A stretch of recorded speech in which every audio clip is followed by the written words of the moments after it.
Price the Lord, ஹல்லேலூயா. கிறிஸ்துவுக்குள் பிரியமானவர்களே, இந்த அருமையான காலை வேளையிலும் தேவ சமூகத்துக்கு வந்த உங்கள் ஒவ்வொருவரையும் இயேசுவின் இணையற்ற நாமத்தினாலே அன்பின் வாழ்த்துக்கள். இந்த நாளிலும் உபாகமம் 31 அதிகாரம் 6 வசனத்தை அடியேன் வாசிக்கிறேன். நீங்கள் பலம் கொண்டு திடமனதாயிருங்கள், அவர்களுக்கு பயப்படவும் திகையும் வேண்டாம். உன் தேவனாகிய கர்த்தர் தாமே உன்னோடு கூட வருகிறார். அவர் உன்னை விட்டு விலகுவதும் இல்லை, உன்னை கைவிடுவதும் இல்லை என்று சொன்னார். ஆமேன், ஹல்லேலூயா. அருமையான வார்த்தை. தேவனுடைய ஒவ்வொரு வார்த்தையும் வாக்கு தத்தங்களும் உண்மையாகவே நமக்கு ஜீவனை தருகிறதா இருக்கிறது. யாராகிலும் ஒருவேளை பயத்தின் மத்தியில் இருக்கலாம், ஆண்டவரே இது இந்த பிரச்சனை என்னவாகுமோ, இந்த வியாதி என்னவாகுமோ, ஆண்டவரே இந்த ரிப்போர்ட் என்னவாகுமோ, ஆண்டவரே எங்க வீட்டின் சூழ்நிலை என்னவாகுமோ என்று ஒரு பயத்தின் மத்தியில் காணப்படலாம். எந்தெந்த காரியத்தில் நீங்கள் பயந்து போய் நடுக்கத்தோடு இருக்கிறீங்களோ, இன்றைக்கு கர்த்தர் உங்களோடு பேசுகிறார். நீங்கள் பலங்கொண்டு திடமனதா இருங்க.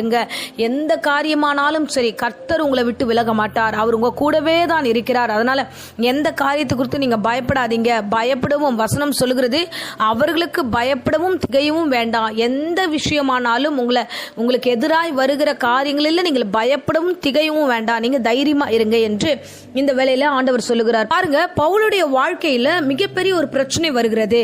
அப்போஸ்தலர் 23 அதிகாரத்துல ஒரு சம்பவத்தை நம்ம பார்க்கிறோம். இங்கே சில யூதர்கள் அவனுக்கு விரோதமாக எழுந்திருக்கிறார்கள். எழுந்து அவனை கொலை செய்ய வேண்டும் என்று பிளான் பண்றாங்க. அன்று ராத்திரியில 11வது வசனம் சொல்கிறது, அன்று ராத்திரியிலே கர்த்தர் பவுலுக்கு அருகே நின்று, பவுலே திடன் கொள், நீ என்னை குறித்து எருசலேமிலே சாட்சி கொடுத்தது போல ரோமாவிலும் சாட்சி கொடுக்க வேண்டும் என்று அவனை தட்டி கொடுத்து, நான் உன் கூட இருக்கிறேன், நீ பயப்படாத, நீ போ, எங்க போறியோ அங்க நீ என்னை குறித்து சாட்சி தான் சொல்லுவேன்னு கர்த்தர் அவனுக்கு அன்று ராத்திரியிலே பேசிவிட்டார். அல்லேலூயா. ஆனா இங்கே நம்ம பார்க்கிறோம், இவர்கள் யூதர்கள் எல்லாம் ஒன்றாய் சேர்கிறார்கள். ஒன்றாய் சேர்ந்து விடியற் காலமான போது யூதரில் சிலர் ஒருமித்து வந்து பவுலை கொலை செய்யும் அளவு புசிப்பதில்லை, குடிப்பதில்லை, சபதம் பண்ணிக்கொண்டு தங்களுக்குள்ள கட்டுப்பாடு பண்ணிக்கொண்டு 40க்கு மேற்பட்டவர்கள், அதிகமானவர்கள் வந்து பிரதான ஆசாரியத்துல வராங்க. வந்து மூப்பர் இடத்துலயும் பேசுறாங்க, நீங்க என்ன பண்ணுவீங்களோ தெரியாது, பவுலை கொலை பண்ணணும், அவனை கொல்ற வரைக்கும் நாங்க சாப்பிடவும் மாட்டோம், குடிக்கவும் மாட்டோம், நாங்க இந்த இடத்த விட்டு போக மாட்டோம் அப்படின்னு அவர்கள் சபதம் பண்ணிக்கொண்டு அந்த இடத்துல உயர் அதிகாரிகளுக்கு மத்தியில வந்து நிற்கிறார்கள். அல்லேலூயா. ஆனா கர்த்தர் எவ்வளவு நல்லவர் பாருங்க, இவ்வளவு பெரிய பிரச்சனைக்கு முன்னர் ராத்திரியே அவர் வார்த்தையை கொடுத்துட்டாரு. ஆமென், அல்லேலூயா. அருமையான பிள்ளைகளை, இந்த தேவ செய்தி ஒரு சத்தியத்தை உங்களுக்கு சொல்லுகிறது. உங்களை சுற்றி பல பயமான காரியங்கள் இருக்கலாம், பயமான ஒரு சூழ்நிலை உண்டா இருக்கலாம், தேவையில்லாத எண்ணங்கள் வரலாம், பிசாசு தேவையில்லாத சிந்தனைகள்லாம் கொடுக்கலாம். அவ்வளவுதான் உன் லைஃப், ஒன்னும் இல்லைன்னு சொல்லலாம். வியாதி நிமித்தமா நீ புலம்பிக்கிட்டு இருக்கலாம், இல்லைன்னா பயத்து நிமித்தமா எதிர்காலத்துல என்ன இருளா இருக்கே, ஒரு வெளிச்சமும் தெரியல, நம்ம எந்த பாதையில போறோம், இது சரியா தப்பா ஒன்றுமே புரியலேன்ட்டு ஒரு குழப்பத்துல இருக்கலாம். இன்றைக்கு காலகட்டத்துல எல்லாமே அப்படிதான், ஒரு தெளிவும் இல்லாத ஒரு வழி போல இருக்கும். ஆனா கிறிஸ்தவர்களுக்கு மட்டும்தான் கர்த்தர் வார்த்தை கொடுத்து அனுப்புகிறார். இப்பொழுதும் இந்த தேவ செய்தி மூலமா உங்களோடு கூட பேசுகிறார். பாருங்க, அன்றைக்கு பவுலிடத்துல ராத்திரியில வந்து தட்டி கொடுத்து ஆண்டவர் பக்கத்துல நிக்கிறாரு. நின்று கொண்டே, பவுலே திடன் கொள், இன்றைக்கு இந்த பிரசங்கத்தை கேட்கிற அருமையான பிள்ளையே, நீ திடன் கொள், நான் உன்னோடு இருக்கிறேன், நீ பயப்படவும் கலங்கவும் வேண்டாம் என்று கர்த்தர் சொல்லுகிறார். எத்தனை பேர் உனக்கு விரோதமாக கூடி எழும்பி நின்று வந்தாலும் அவர்களுக்கு எந்த காரியத்துக்கும் நீ பயப்பட வேணாம். சூழ்நிலைகள், காலநிலைகள் எல்லாமே நமக்கு விரோதமா இருந்தாலும் அதற்கெல்லாம் பயப்படாதீங்க. எல்லாவற்றையும் அடக்குகிறவர் கர்த்தர் ஒருவர் இருக்கிறார். எல்லா சூழ்நிலை நமக்கு சாதகமாய் மாற்றுகிறவர் ஒருத்தர் இருக்கிறார். அவர் உங்களோடு கூட தான் இருக்கிறார், உங்கள் பட்சத்துல தான் இருக்கிறார், உங்களோடு கூட தான் இருக்கிறார்.